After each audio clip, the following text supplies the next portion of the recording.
Good evening. It's the strange Minnesota boy in Michigan, aka Johnny Lichka.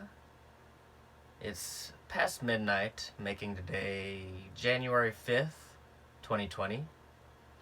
I'm here in my little shelter pod, surviving off of Blue Rhino propane, although it works pretty efficiently.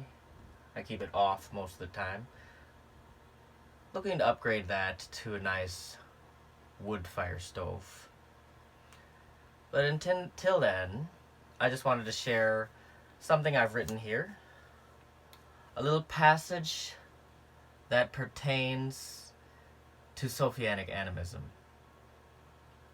And actually, I wrote this for a friend of mine named Alex, who's handling the camera. Hello, Alex. Hey.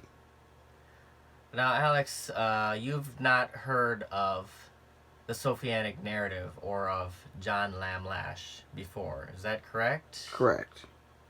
So you can keep in mind that I wrote this as a way to sort of introduce my visionary practices as they come from my own words, that is, which actually I find is pretty difficult to do. I've never actually shared this with anyone before. And it's pretty much written in my own words, and it's kind of amateurish. It may have a lot of errors or something you might disagree with. And I want to make a disclaimer first that I'm not an authority on the matter or any of the subjects. I'm not a representative of any organization either. Although, of course, I assume that most of you watching, whoever you may be, I really don't know who's watching. And I'm sure you don't know a whole lot about me either. In any case, I suspect that most of you come from Nemeta.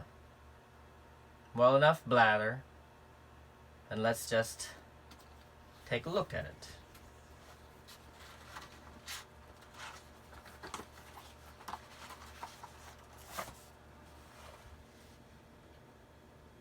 What is Sophianic Animism? Oh, what joyful tragedy the goat sings. A kid, thou hath fallen in milk. Such were the noble mysteries, celebrated at Hathor, Dendra, in ancient Scythera.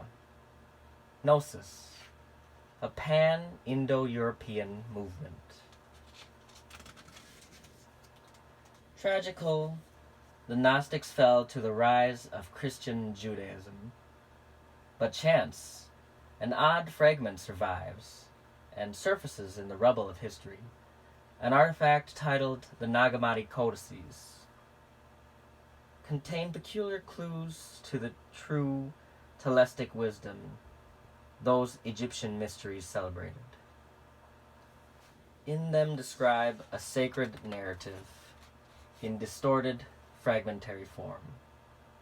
Comparative mythographer John Lash reconstructs this sacred mythos and presents it to the world at large. The fallen goddess scenario, a creation myth that describes the origin of the human species on this planet and the planet herself. The FGS is the narrative of Sophia, the mysterious character of Gnostic literature. It tells that she is an aeon, a goddess of wisdom, in the company of aeons in the plenitude or pleroma. The myth contends this pleroma is a specific region of our galaxy, or any galaxy, the center, from which all nebulous, solar, and planetary matter spirals out of. The aeons are serpents of torrid plasma, who witness, dream, and emanate the manifest worlds throughout the galaxy. On continuous occasion, the aeons design experiments with specific parameters, and like gods, generate creative animal species. To get the gist of FGS's premises, Sophia designed the human genome, a template from which various expressions of species may emerge, seeding in planetary habitats. Through a series of anomalous events, Sophia falls out of the pleroma boundaries and becomes herself one of the planets, Earth. The FGS describes in vivid detail how Sophia became the beautiful planet Earth, upon whom you emerge in the menagerie of plant and animal life. It shares what the true tribal shamans know all along. The Earth is alive. She is a woman, dreaming and painting for you to be wise. Sophia. Sophia is a Greek term for wisdom, hence philosophy, love of wisdom. As all of the tribes once had and still do, you can communicate with Mother Earth, but not in the stereotypical manner of prayer or meditation. You find her in nature. You learn her story if and only if you find pleasure in recognizing the poetic beauty of this proposition. Anyone can have a relationship with wisdom. The Vedic traditions in India celebrate the Mahavidyas, great wisdoms, 10 emanations of the goddess Kali. But Hindu practices have lost morals. She can reach you best sitting barefoot back against a tree. She loves to instruct and watch you learn. In a way, the opportunity for your life to rise is to possibly make some novel entertainment. And generous she is. The FGS is your birthright. The Sophianic narrative is a gift, but none higher than the gift of freedom. And you are free to disregard any notion of Gaia Sophia. But you are not free to impede my expression of practice, if harmless. Here I describe what Sophianic animism is: the preservation of the FGS, the most sacred artifact on the planet.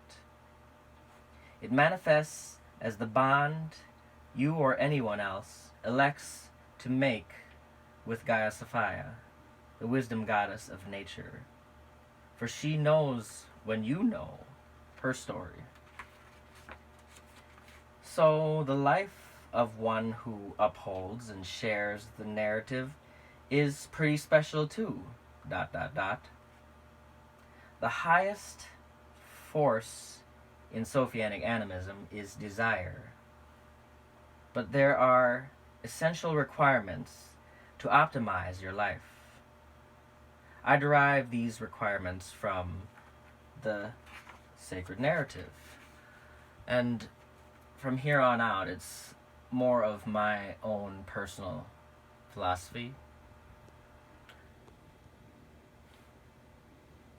I require access to sacred sites, places of natural beauty, wilderness areas, forests, mountains, beaches, caves, deserts, tundras, lakes, rivers, oceans, etc.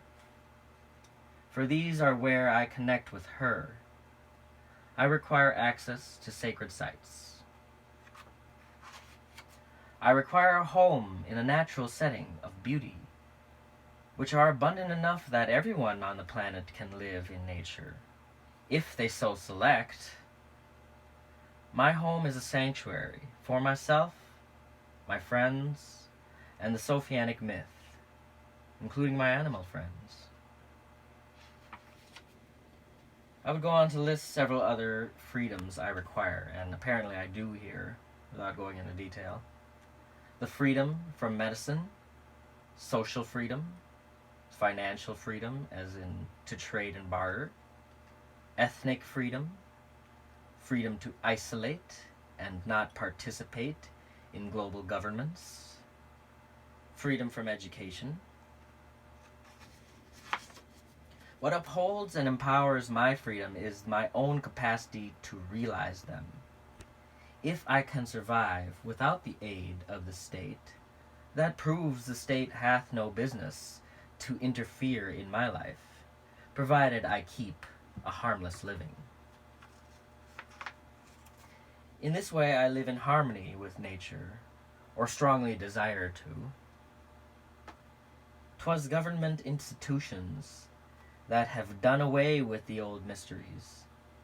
Today they may find an end to their oppressive tyranny, that hath separated humanity from nature to begin with. Sophianic Animism is the public organization that calls religious privilege for the same or better status as any other religion, to be shared with me in my practice of experimental mysticism, bonding with Gaia, many names given in adoration. In the FGS paradigm, Sophia is the source of the human genome, expressed as the Rome. She is the setting of this divine experiment, embodied in the earth, and it is her story that guides the human races to their existential destinies. SSS, the triple S of the FGS. And that concludes my message. Now, I wouldn't say that, well, I would say that I could probably formulate it in better language, more concise language today. And it is more of an informative message, meaning that I'm not trying to indoctrinate my friend or indoctrinate anybody. I'm not trying to get anyone to subscribe to my particular visionary beliefs, but this is my first attempt at describing them to somebody who is outside of them. And if you find yourself along these lines somewhere on the planet and you have any corrections to my errors, I'd love to hear them. And if you have anything to teach or anything you would word differently, I'm open to hearing it.